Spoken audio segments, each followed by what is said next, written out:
Hi, I'm Brett Winterble, talk show host on WBT in Charlotte, North Carolina, and you are watching The Rebound with Coach Matt Doherty. Welcome to The Rebound with Coach Matt Doherty. Welcome to The Rebound. I am Matt Doherty, and I'll be your host. On this show, we explore remarkable rebound stories of resilience and recovery. We highlight the leadership qualities that emerge in the face of life's toughest challenges, revealing the strength and determination within individuals that inspire us all. Today, that story revolves around President-elect Donald Trump. And with me today is someone that has had a front row seat to Trump's rise and fall and rise again. With me today is Brett Winterble. He is the host of the Brett Winterble Show on WBT in Charlotte. His show is the #1 talk show in the Southeast. Brett produced the Rush Limbaugh Show for almost 10 years, and he's the smartest guy I know when it comes to politics. I'm on as a regular guest on his Wednesday show, and I learn a lot from him and his audience. And oh, by the way, we have a good time. Brett, thank you for being on the show. Thanks for having me, Coach. It's great to be with you. Always, always. Take us back to the beginning. Where were you when Donald Trump ran for president the first time? I was in California, San Diego, in California, and I thought it was a really interesting story. I didn't know how far this thing was going to go, but he caught fire very quickly. And if we go back to the original debate, the very first debate that was moderated by Megyn Kelly back in 2015, 2016, he blew up. He absolutely blew up. And half of the people didn't, I think, understand what he was doing. Here's this tycoon who's got the world by both hands, and he's now decided he wants to run for the president of the United States because he wants to try to make the country better. We had been floundering under the Obama administration. Certainly living out in California was a phenomenal experience to, go to the beach and do things like that. But it was, $4 a gallon for gasoline. And we were under Jerry Brown, and then Gavin Newsom came in. So when I first saw him come down that escalator and saw him on that debate stage taking out sequentially each and every contender, it was remarkable. And I knew I wanted to follow what this line was going to be, especially in talk radio. It was gold falling from the sky. Did you think in his first term that he did a good job? Yes. Yes, I do think he did a good job. I think that one of the issues that we had obviously was COVID. And I think he was also naive about what it was going to take to turn the country around. I think he hired a bunch of people who were not looking out for the country's best interests or his best interests. Rex Tillerson comes to mind. James Comey comes to mind. You look at what happened in that first term, and it's a split decision in many ways, right? He's trying to have these fight. He's trying to fight the fight for the American people, for the worker, and at the same time, he's got all of Washington D.C., including Republicans, who are looking to kind of just wait him out over time. And I think honestly, it was a very difficult game. And I think that there were two pivotal moments for him. The first one was going after Soleimani and the Iranian regime because the Obama-Biden administration had decided they were going to give money to the Iranians, pallets of cash. And I think that was a big moment when he decided he was going to hit them back. He didn't go very much for warfare, but he had two operations that were very significant. One was in Syria, taking out a group of Russian, the Russian fighters there. And then, of course, obviously Soleimani. And at that point, one thing became clear, especially to someone like Xi Jinping, Donald Trump's not to be toyed with. When he went to run for re-election in 2022, Do you think there was unethical behavior going on? Unethical by who? The media, controlling the media, censorship, the ballots in Georgia, Pennsylvania, illegal voting. Look, I think, you have mail-in voting for the first time in mass in the United States. You have Zuckerbucks going around everywhere. It's a huge catastrophe with COVID happening. People are not going to work. People are staying home day drinking. They're doing drugs. They're ignoring their kids, all this kind of stuff. It was a chaotic hurricane hellscape that was out there. So do I think that there was voter fraud? Sure. I mean, in any given election, there's going to be voter fraud. And now by looking at the numbers that we have today, Coach, where we're down 10 million from where Joe Biden was in 2020, and nobody can explain where the 10 million votes went. I mean, I'm not saying that it was stolen. I'm just saying that it was public. What are you saying, Brett? What are you saying? I'm saying, here's what I'm saying. What I'm saying is you got a lot of public school math that was used that doesn't add up, man. Okay. You got a lot of that stuff. And so as a consequence, people lost confidence in the country. And, all we have to go back to is the idea that we had with the Hunter laptop, and everybody told us it was a lie. 51 intelligence agency bosses said it was a lie. And it wasn't a lie. The courts. So the Hunter laptop was real. It was really real.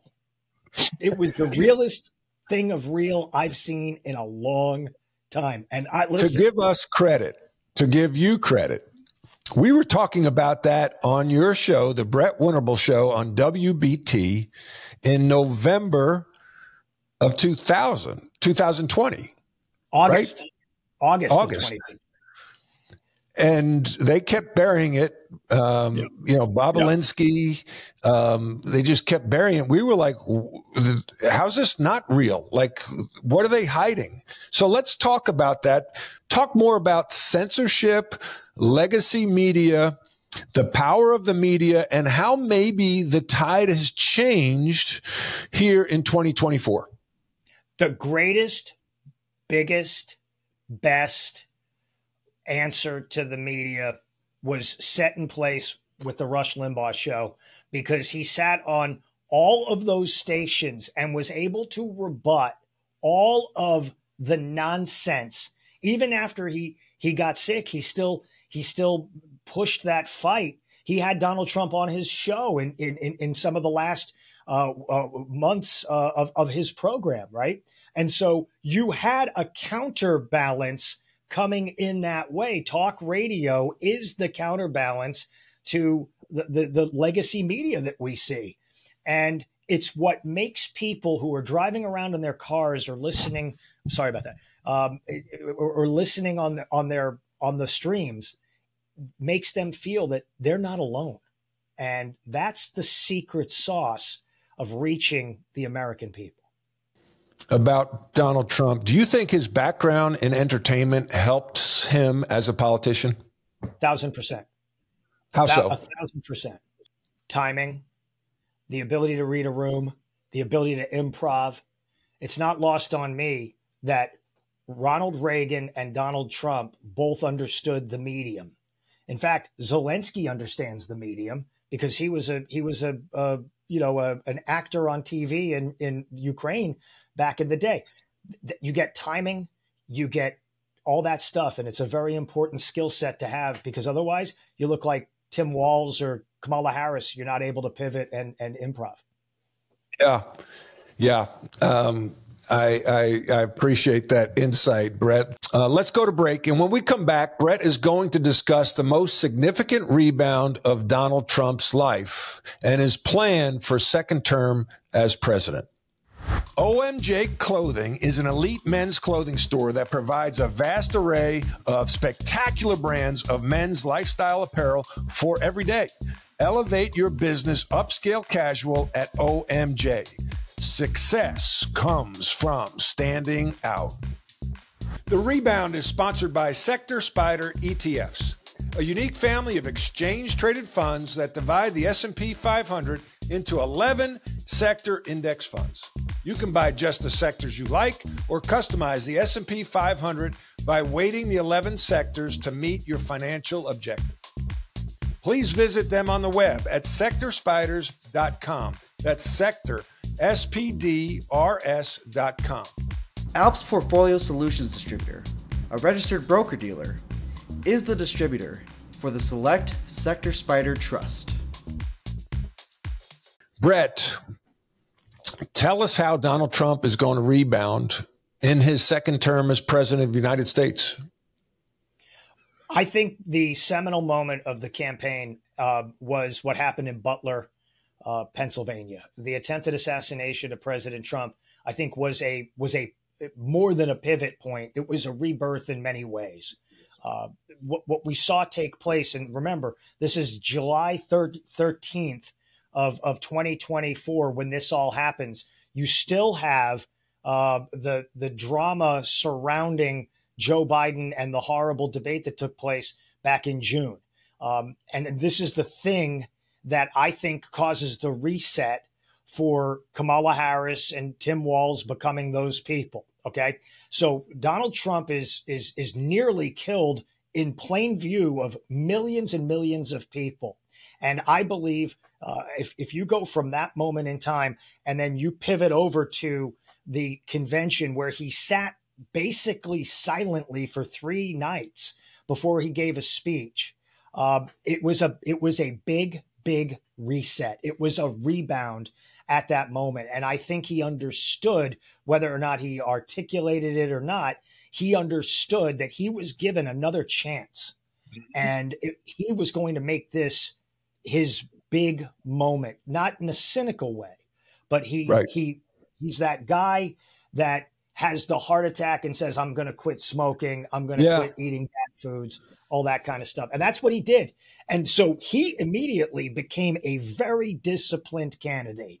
He was messaging properly. He was working it. He was doing all that sort of stuff. And really, for all intents and purposes, going from that point in time to where we are on election night, he ran a very, very disciplined campaign. Were there slips? Were there things that you could say or not? Heck yeah. If you're giving speeches that are 3 hours on end and you're doing it 2 and 3 times over the weekend, you're going to say a couple of things that maybe don't land right. But my gosh, he always kept that core mission in front of him. He knew what he was trying to do, but more importantly, he knew what they were trying to do to him, and he was fighting for his life. You talked about that seminal moment in Butler, but a lot of people felt that he stumbled against Kamala Harris in that debate. What did you see, and how did he regain some momentum in the following weeks of that Kamala Harris debate? Sure. And remember, he's debating 3 different people. He's debating the moderators, and he's debating Kamala Harris. And so, they were breaking up his ability to make points because he was having to deal with the correction, which would knock him off of his game a little bit. And yet still, Kamala Harris was no great shakes in that debate. She was just protected by the moderators. And so does Kamala Harris win that debate? I would say, yes, she won the debate, but she didn't win the election and she didn't win the fight. And that's the thing that I think is important. Donald Trump is always most effective when he's got adversity on him. It's when he's got things smooth and sailing and everything is great that he gets a little distracted. He works best from adversity. He reminds me of a quarterback that can't stay in the pocket. And you know what happens? A lot of times they're going to get smacked. But the reality is you can't take your eyes off this guy when he's doing this, because 9 times out of 10, he's able to overcome the reckless sort of things that are said or pivoted towards. And he has an ability to course correct with the media, and he uses the media in a way like nobody else has ever used it And it's a remarkable thing to see. Why will he be an even better president this time around? He's got one term. He's the guy in Vegas, and he's got the chips on the table, and he's going all in. He knows he's got one last chance to try to do the sort of reforms that he's got to do, and he is not being a person that is going to be overly cautious. He's going for the win. You see some of these people that have been, named as secretaries. Holy cow, big, bold swings. And he is casting an administration that looks like something out of a television series. And at the end of the day, every one of these people is smart, and they're tenacious, and they're also cunning. And this is what you need when you go into the den of thieves in Washington, D.C. Give us some names of the cabinet that he is picking, and why do you like these people? All right, so let's start with a conventional person, Marco Rubio, a guy who fought him hard in 2016, and yet they built a bond as a result. Marco Rubio is a fairly young person, right? And he is going to be able to go out there and take on the despots around the world. You're talking about Venezuela. You're talking about Cuba. You're talking about the people that are out there in this world who mean us harm, including, of course, cartels, et cetera. You have a tremendous DNI now in Tulsi Gabbard, a now Republican, used to be a liberal Democrat, who is going to be in charge of intelligence. He just named Matt Gaetz into the position for Attorney General, which is an off the charts pick. If it works, it's going to be amazing. If it falls apart, there's not a lot of downside in that regard, because you could always find another person to be the AG. You're looking at people who are very skilled at messaging. All of these people, none of these guys are Jeff Sessions. None of these guys are the people that are kind of sitting back and saying, well, I don't really know what I think. They know what they think, and they know what they're going to do. He has started off with border security, international security, and what America needs to do to remain a strong place in the world. He hasn't even gotten to his economics yet. He hasn't even gotten a Treasury Secretary. None of that stuff. This guy is working for the long term. He hasn't even been announced. I mean, he's not even taken a place in the White House yet. He's getting this all done before he moves in, so to speak. Right. What does that say about him? Well, what it says about him is he's a builder, right? I mean, if you buy a piece of property, if you're a builder and you buy a piece of property, you know those payments are coming, whether it's dirt or a building.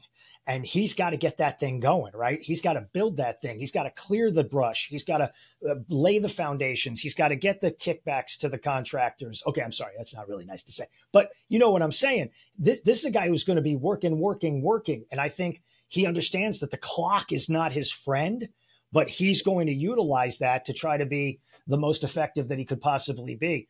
Again, none of this is fanboy kind of analysis from me. This is just from what I've seen around the world. And when you see somebody like this, you can take advantage of that in the best possible way for the country.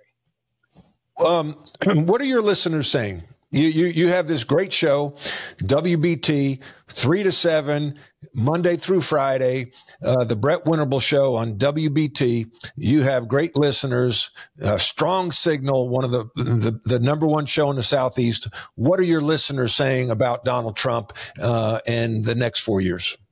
Let me say something first before I answer that. I also have a tremendous friend and asset in Coach Doherty, who comes on my show every week and gets such great knowledge to our audience. And I can't thank you enough for that, Coach, because I always get smarter when you're on the show with me. So that's just beyond thank you. Any kind of a question. Our motto is to educate and entertain. We like to have a good time, correct. And hopefully we all learn something. We all get better. That's exactly right. And so what are your listeners saying? Yeah. My listeners are saying, look, we want the action to happen, but we also have to understand that we're 69, 68, 65 days away from the inauguration, right? But what they're doing is they're laying all that foundation, and they have built up a great amount of equity in the best possible way with these listeners who are curious. You see what people have suffered under over the last almost 4 years. And you understand that if we have to wait a couple of more months, well, then so be it. But the reality is the people trust him right now. And you see Gen X came out big for him. You saw a lot of women come out for him. You saw Latinos, African Americans, Asian Americans, straight, gay, whatever. People want to see America strong because everybody does better.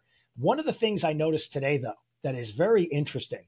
One of the things I noticed that was very interesting was the fact that he didn't meddle in the Senate leadership fight. He didn't go in and say it better be Cornyn or it better be Thune or it better be, somebody else. He let that play because he understands he's going to pitch, he's going to pick his battles, and in other cases, he's going to have to let it go. And Thune came out. He's now the new majority leader, replacing Mitch McConnell. And in the House side of things, he trusts Mike Johnson. And so I think he's letting his guys do their thing, and he's focusing on the bigger picture. That's leadership. That's experience. All right, Brett, it's November 2028. I can't believe we're talking about that, but it'll be here before we know it. The election is over, and we're looking back. What is Donald Trump's legacy?